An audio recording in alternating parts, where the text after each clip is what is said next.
Of course, these new rules, all driven, of course, by the current Omicron surge, and globally, we're talking about thousands of flights already getting disrupted. Just how bad has the recent spike in cases affected Philippine Airlines' operations? Like, for example, how many of your flight and ground personnel have contracted COVID or had to undergo quarantine?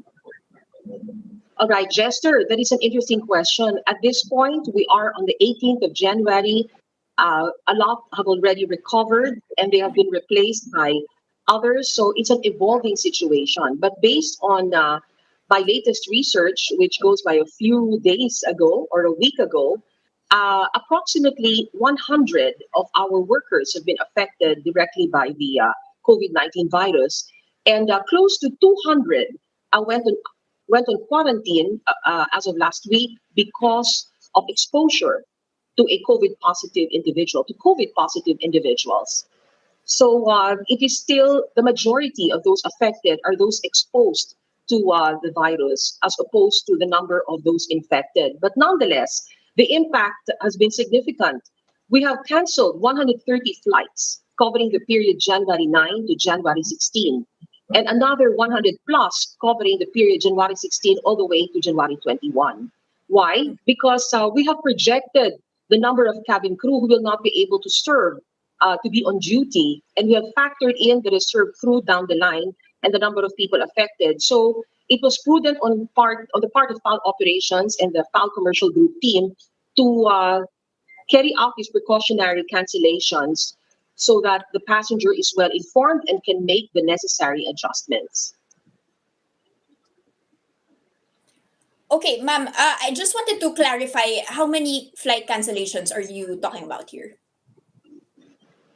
Yes, we are talking about 130, so that's around close to 300 flights from the period January 9 all the way to January 21. When we talk about 300 flights, we are talking about flights originating from Manila, going to domestic destinations and back.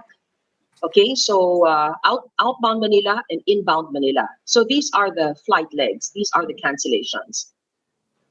Okay, ma'am, final question before we let you go. It's been a very difficult time, to say the least, for the airline industry, not just in the Philippines, not just Philippine Airlines, but generally around the world. Are you seeing these kinds of policies on no vax, no ride effective when it comes to the recovery of the sector in general, and particularly for PAL? Is this going to be helpful? You're in the middle of a reorganization. Is this something that you believe will be helpful for the recovery?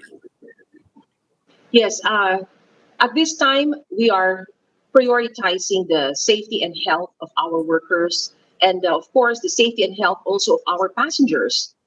Because with this policy, it cannot be denied that you are actually flying lesser passengers because you have to turn away certain passengers who do not conform or comply with the requirement. And as you very well know, the entire population, I mean, the flying public, not 100% are fully vaccinated.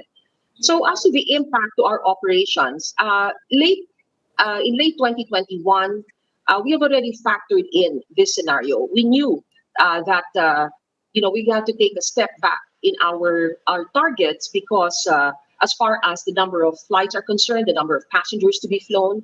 But we are confident that with the restructuring plan that is in place, that will override these difficulties. And we have already projected that there is a scenario of, there is a better situation that awaits us.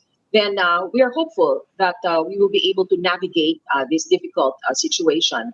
It's good you mentioned, the airline industry. I would just like to say, and you very well know, we discussed this before airtime, that yes, we have exited U.S. bankruptcy protection, which gives us enough fiscal strength and a better fiscal position as we start a brand new year. Of course, we're starting with a bit of difficulty because of the Omicron challenge, but just the same, and amidst all questions from your viewers, yes, we continue our restructuring program, our fleet rationalization.